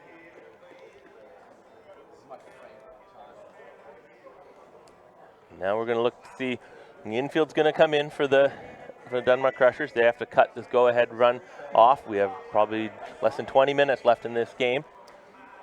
And that one's going to go to the screen. Hutchins going to come home. It's going to bounce off. There's going to be no play at the plate. And the JSR Plumbing Wasps have grabbed themselves a 10-9 lead with 3 runs here in the inning. They still don't have anybody out. Yep. Don't have anybody on base anymore, but they do have the lead. So they're going to have to construct some runs the old-fashioned way from here, Rob. Get some on and get them home. So Cakebread has just basically stood there and watched Hutchings get around from second to home. Yeah, now the mind state's going to change a little bit for Cakebread. He was up there with the infield in, just looking to hit a ball hard somewhere and drive in that run. Now he's got to be a leadoff hitter and get himself on. He's going to follow that one off. Keep the count 2-2.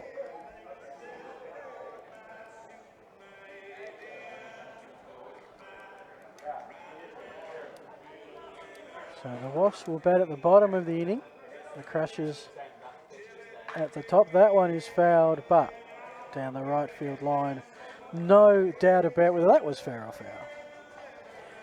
No, that one was hit the fence on a hop. But Denmark Crushers got to recompose themselves here. This is a big game here. It's going to be a ground ball up the middle. It's going to be knocked down by Reddy and flip over to first base. That one's not going to quite be good enough. And catcher's going to get down there, back up the play, so Cakebread can't scamper down to second base. But we're going to have an infield single from Josh Cakebread. Watch this as the Cakebread, the catcher, basically almost running down the first base line with him to be that backup. That's good heads-up play. Yeah, and was never going to be an extra base given up unless it really disappeared down the dugout or something. But that's what you got to do. You got to be there as a sacrifice yourself. That's not easy as a catcher to run that far. No, when you got all the gear on, it's one of the harder things to do. You always earn the praise of coaches when you do it. As right there, the time that it is needed, you're there doing your job. So Van der Linden, who's hoping to close this contest out, it's 13 minutes before we don't allow a new innings. 3 outs will take us to a new inning. Van der Linden's going to lay one down. Not going to be a play at first base. Perfect bunt from Nate Van der Linden. And the JSR Plumbing Wasps are threatening for that big inning that they've done twice already to the Denmark Crushers that cost them the game. They're threatening for it. They got 3 already this inning. Nobody out. The big hitters coming up. They're looking for something crooked. And if they can have the big inning here and take a fair bit of time doing it, the Crushers, I mean, it's 12 minutes. Well, see if the coaching staff realize that. Get them maybe to take some pitches up there. Bishop takes the first pitch for a ball. Another part, we got to look at the Tyndall's into his second inning of work. We may be forced to take a pitching change, and that'll take another 3-4 minutes off the clock if he gets up to those 30 pitches. And so Bishop falls that one back. There needs to be a way for the Wasps that they can waste 3 or 4 minutes, and a pitching change would do that beautifully. Yeah, as we are in the bottom of the 5th inning. The Wasps are the home team tonight, so they could essentially get the timed walk-off if they can kill another 10 minutes or 12 minutes. Yeah. That's a good pitch there from Josh Tyndall, catches the outside corner. 1-2 on Michael Bishop. Now, we don't have an official time matchup. We do have a starting time of 7:03. Local, 8:32 now, so that's 89 minutes. 11 to go. And there's an important first strikeout and probably the most dangerous player for the Wasps. Definitely tonight. Definitely tonight. Double, single, 3 RBIs. Scored a run when he was the runner out there. Good defense. So that's the bat that they needed to get out here. And double play can get them out. McGarry's going to send that one to left field. The shortstop's going to cruise back on that. Herrera's going to put that one away. Yeah. No advancement from the runners, and there's second out on 1 pitch. Well, there goes the theory about stretching it out. And we got Adam Werfel coming in. This will be his first at bat. He came in last inning defensively when they brought Nate Vanderlinden in to pitch from third base. Adam Werfel took over for Cichiro Suzuki.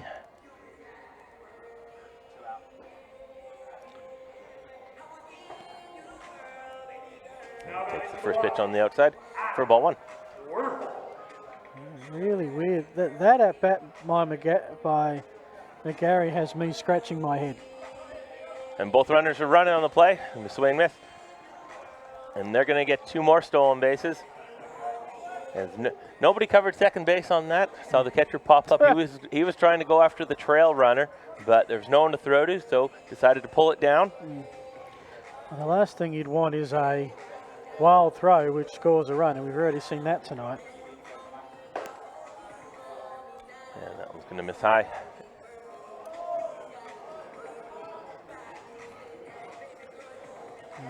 Yeah.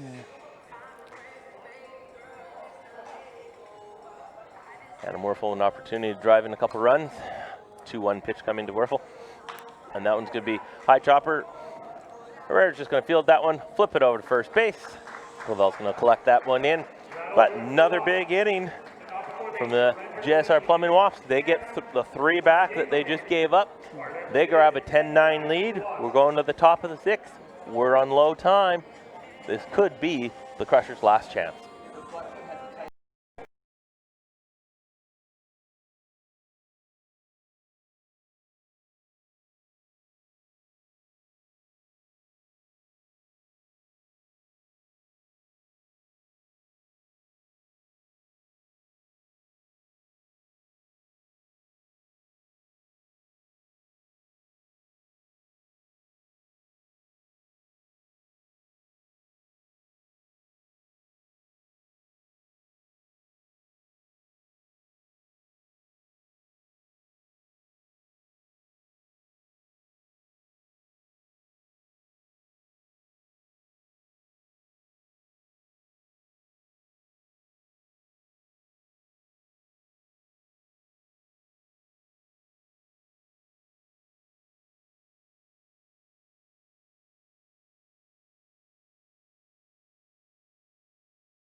Welcome back, folks. See the scoreboard? See every inning?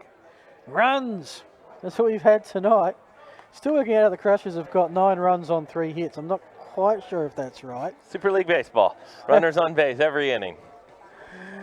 But hasn't been that many walks. But anyway. As you see the clock at the top there, it's 8:35. We're probably about 10 minutes or so left. Ball takes the first pitch inside for ball 1 or so in the game. It's it's an imperfect science when it comes to the clock because the umpires get the official call, but we could be in the Crushers' last at-bat of the season, trailing a run, first and second, nobody out, top of the order, Clavel, Herrera, Joyce. Exactly who they want up to try to cause some chaos. The inning will not end if the Crushers don't score, but they may not get another at-bat. It's a weird part of baseball where, and this is just I'm not saying the Crushers are going to go scoreless because every team has scored every time they've come up to bat. But you have this weird scenario where the team leading is hitting, and once the time expires, they know they're going to win, which is really, really weird. Yeah. But well, with the Wasping, they will get the home field, so they will get a last bat if the Crushers get a couple runs, even 1 run. So it's the pinch catcher Diego on first. I've got Carfota on second. So Carfota is the tying run. so Jordy Gross is running for the catcher at the moment again. Of course. Just to speed up the game here in the bottom of the inning if necessary. So it is the 1, 2, 3 for the Crushers at the plate, and there's one. Foul ball. Oh, he managed to get something to that. Okay. 3-2 pitch. We've seen aggression from both teams tonight, especially from the Dunmark Crushers, who have about 7 or 8 stolen bases. There is speed on the bases with the lead runner in Carfora. Gross a little slower. We'll see if they want to get aggressive again. Runners stay, and ball forward to Clavel. Load the bases. Nobody out. And who's coming up? Oh, well, these are your two big guys. I'm talking about just size. I'm talking about match-winning talent. Herrera first, and then Terrell Joyce. Yeah, so far tonight, Herrera struck out, grounded out to short. Does have the RBI in the ground out. He's due. But Joyce behind him, 2 for 2 with 2 RBIs. That's the batter that the Crushers certainly want to get up there. But Herrera, the MVP from last year's grand final, is certainly no slouch. He could empty the bases here with one swing as well. And of course, a walk would tie the ball game. That one's driven deep into left center. Spratt's going back. That ball's going to go up. That ball is off the fence. 1 run's going to score. Jody Gross coming around, and there's going to be 2 at the plate. 1, and then the 3rd runner, and we got safe. All 3 runs score. Bases clearing double from Anthony Herrera, and the Crushers jump back ahead 12-10. He's my man. Thought for a sec that may have gone over. Where did that hit on the fence? Probably went 375 feet. A little bit of confusion by the fence. Let's have a look at this 3rd run. Wow, deemed safe. Looked to have been there on time.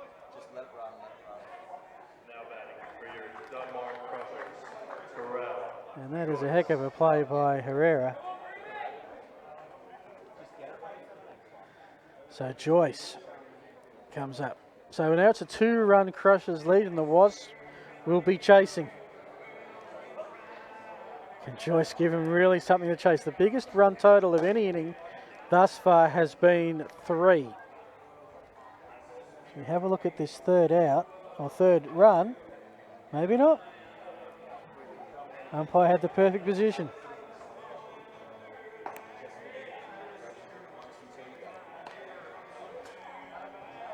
So Joyce getting ahead exactly where he wants at the moment, up 2-0 in the count. Waiting for a pitch he can just swat over the fence.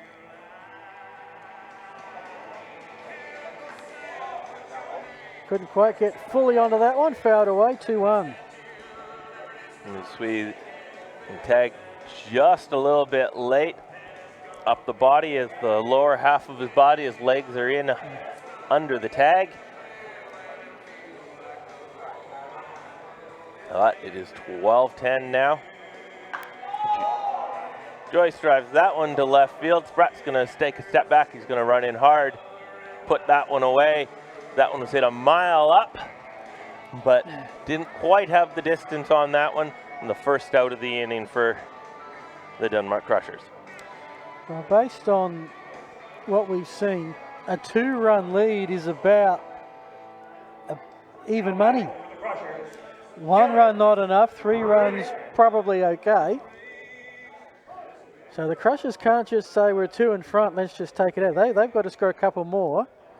And you know, the intentional walk to Dylan Redding, set up the double play, and get it to maybe part of the order that the JSR Plumbing Wasps have handled a little bit tonight. Liam Bull does have an RBI single back in the 2nd inning, and then he hit into a fielder's choice his next time up. He did score a run, but with Bull, Ashcroft, and Broom coming up, part of the order that's been they've been able to get tonight. Keep an eye on Herrera. He's already had one of the hits of the night, that 3 RBI single. Now he's at 2nd. I know he wants to get to 3rd as quickly as he can. It's going to help. In fact, Herrera will forget about 3rd. He's going to bring the run. He's going to score the run, might even be another one. There's going to be a play at home coming up here. This time, oh, save! Oh my goodness! The acrobatic nature of, is that Liam Bull who pulled off that Houdini act? Dylan Ridden, as we see the ball goes to the corner, gets past the left fielder. He comes up. Good throw into Cakeber, the short, dead to right, but as he stops and jumps around the catcher, clearly misses the tag as he was already looking at the runner going to third base. Oh, gee. Well, that is huge. That's the highest scoring inning of the ball game. I said, Rob, how many runs would you have to score to win tonight? You had 15. And that's what the Wasps were going to need. It's currently 14-10 now for the Denmark Crushers, as once again we see Dylan Ridden get around the tag and scoring that 14th run. Infield in. And a curve ball there from Van der Linden. Ahead 0-2. And the Crushers aren't done. Bulls made himself around 2/3 during all of that. Once again, we're going to have a pitching change here on the strikeout.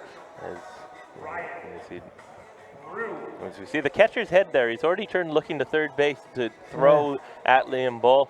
Dylan Ridding's able to pop himself up, get around the tag, and score a big 14th run. As you mentioned, 3 runs, 2 runs.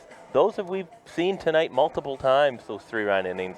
It's now a 4-run difference for the JSR Plumbing Wasps to come back from. And we're going to have a new pitcher coming in the game. Looks like Ethan Badcock's going to take over for Nate Van der Linden.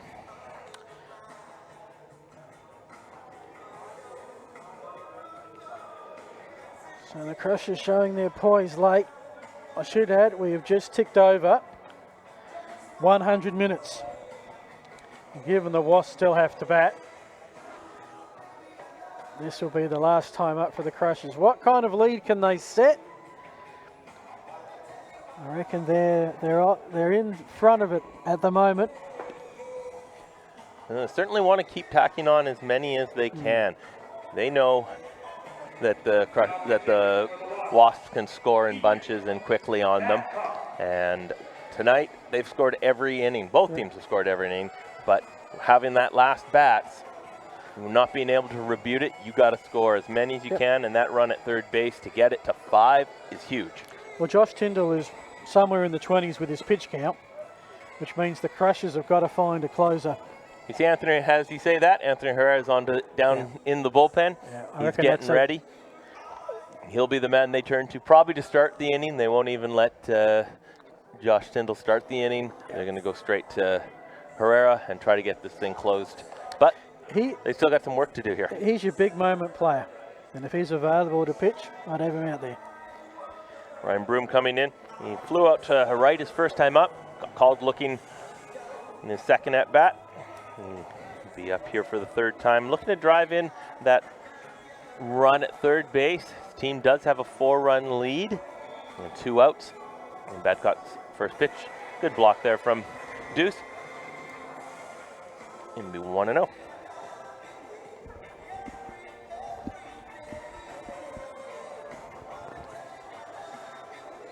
So a couple of big hits back to back from Herrera, reading the ball. The meat of the order has delivered in this 6th inning. Big swing and a miss there by Broom. Of course, Liam Bull is sitting there at 3rd. He wants to be that insurance run for the Crushers. Trying to get back to their 2nd grand final. Good fastball outside, looking for a swing and a miss there. Doesn't get it. And gets ahead 2-1.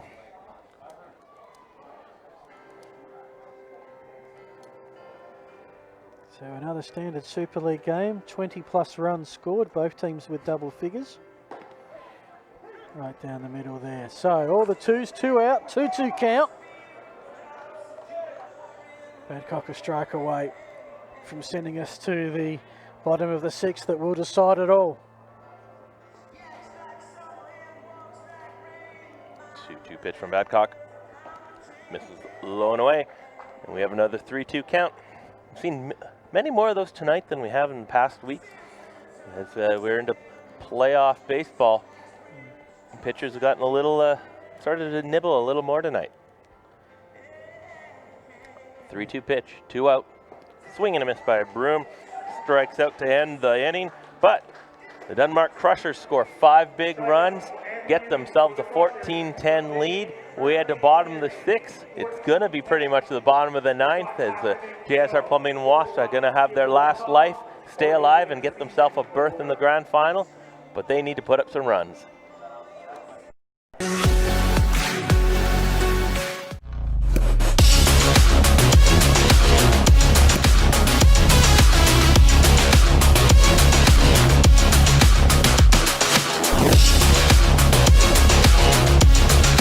All you need is the ball.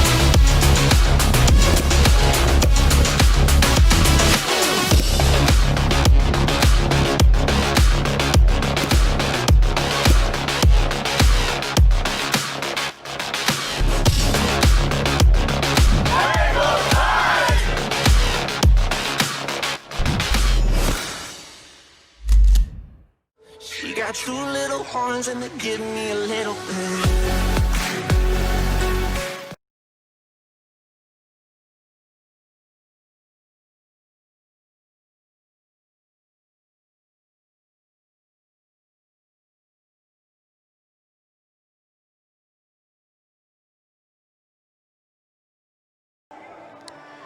Well, it's been a very entertaining semi-final, and we have got 3 outs to decide it. To the bottom of the 6th we go. The Wasps have 4-run deficit to make up. Now, this is where it gets slightly interesting, Rob. It's a knockout game. We do have ties in Super League Baseball, but do we have ties in playoff Super League Baseball? Can't have tie in a semi-final game when you need one team to win, no so no. count back. It's just we'll keep playing until someone wins. Yeah, if they get 4, we're going to go to a 7. Yep. If they get 5, it's a walk-off. If they don't, we're going to have a win from the Denmark Crushers. But JSR Plumbing Wasps aren't going to go without a fight. They're going to bring up a pinch hitter to start the inning. Byron Turner is going to return to the lineup. He was into the first few games of the season. He got 3 games, 2 for 5, 400, veteran hitter of the SABL. And Denmark Crushers are going to go to their closer, Anthony Herrera, closed off the grand final last year. And he had the big double, bases clearing double last inning to get them the lead. See if he can shut the door here for them. All right. Well, as it has been every inning, we've had runs scored. But no team has had a 4-run deficit to deal with. Crushers have saved their best inning to the 6th. Herrera puts that right down King William Street. We're going to see a good fastball from her, and then the sweeping slider, which will either start at you for the inside or in the middle for the outside. And there's another fastball. He's going to miss high with that one there. But as we've seen in local league play, one of the more impressive pitchers, and then last year in Super League, a dominant arm out of the bullpen late. There's that slider right there. Nasty. You see the batter backing out of the way as that one starts at him and then comes back over the plate. Yeah. Of course, if it swings the other way, you've lost your midriff. Or something more precious. And the 1-2 pitch, another slider inside corner, strike 3. And Anthony O'Hara gets the first batter of the bottom of the 6th inning. 1 out. Still runners on first and second. Yeah. So the big thing for the Wasps is initially get someone on, and then you've got the tying run at the plate. Kellen Cross coming up. So far, he's had a productive night. That one's going to catch the outside corner to get ahead. Been on base 3 times as a runner. Scored all 3 times. 2 stolen bases, RBI on a fielder's choice, and a walk. Yeah. And he's looking for a single here. You do get to do a lot in Super League Baseball without raking up the at-bats. A lot of running. Yeah. Good for your cardio. Well, fair bit of pressure, a lot of thinking to do. Of course, he's going to dribble that one down first base. He's going to go foul. It'd be quite ironic if in the preliminary final here, the only inning which runs aren't scored, the final inning when they need a couple to save their season. Well, it's been 1, 2, 3 across the first 5 inning of this game. The 1-2 pitch. Herrera finds one he wants. Fastball swing and a miss. Actually looked like the change up there dropped away. He does have one that swings out a bit too. And back-to-back strikeouts to start the inning. And down to their last batter in the lineup. It's going to be Deuce. He's come in. He's another one of the players that joined the teams late. He's 0 for 2 in his young Super League career. Herrera filling up the zone tonight. Yeah. He's looking dominant. Slider's going to miss inside. And even he couldn't swing that one back across the plate. So we're at the 1-pitch warning. 1-1 count. I'm just going to follow that one straight back. And the Wasps trailing by 4 are down to their last strike. And they're looking just to get it to the next batter. Turn it over to the top of the order. Matt Hutchings, a double and a single and 3 RBIs tonight. They want to get him and Cake Bread up, but Deuce has to stay alive here. And he's going to pop that one on the infield. Clavel is going to come over, and between the three, it's going to drop between Herrera, Clavel, and Diego. And Deuce is going to stay alive. See if he can make that one hurt. Yeah. Probably just glad that everyone got up. That could have been particularly ugly, running full speed, pretty much straight into each other. And Herrera, no damage there. Just a bit frustration, couldn't end it. Still a strike away. Another 1-2 pitch. Swing and a miss. Strike 3, and the Crushers are going back to defend their title in the Grand Final Championship. Well, champion teams save their best for last. That's what the Crushers did. They scored every inning. Wasps had, they'll rue 3 or 4 big opportunities to have big innings. They had opportunities in the first 2-3 innings to put a team away, and that's when you rue those opportunities. They could have got, in the first inning they got 1, the second inning they got 2, third inning they did open it up and get 3, so they had 6, but they could have easily had 9 or 10 in those first 2-3 innings. And with the difference on the board, they could have used a couple more tonight. Well, it sets up the rematch we were probably expecting all season. The pre-season favourites, minor premiers Clippers, up against the defending champion Denmark Crushers. That'll be the Super League Baseball Grand Final, 7 p.m. next Wednesday on Spacequake Sports. Any final thoughts, Rob, before we wrap it up? I think we're going to see a different game than last year's Grand Final when the Crushers beat the Carp 1-0. This one's going to be a lot more scoring. You got high-powered Clippers. We saw today the Crushers, they're not going to back down. They're not going to roll over. And it's going to be good. They split the 2 games this year, so it's going to be a true rubber match to see who the best team is this season. All right, this is Phil Hurd on behalf of Rob Ushy, Dave Middleton, and Dave Muggleton, and the Spacequake Sports team.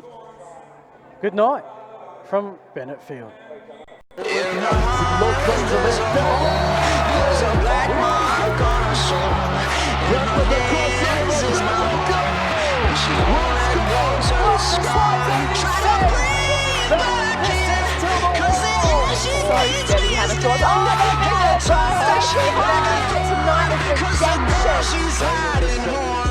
She got 2 little horns and they give me a little perfect.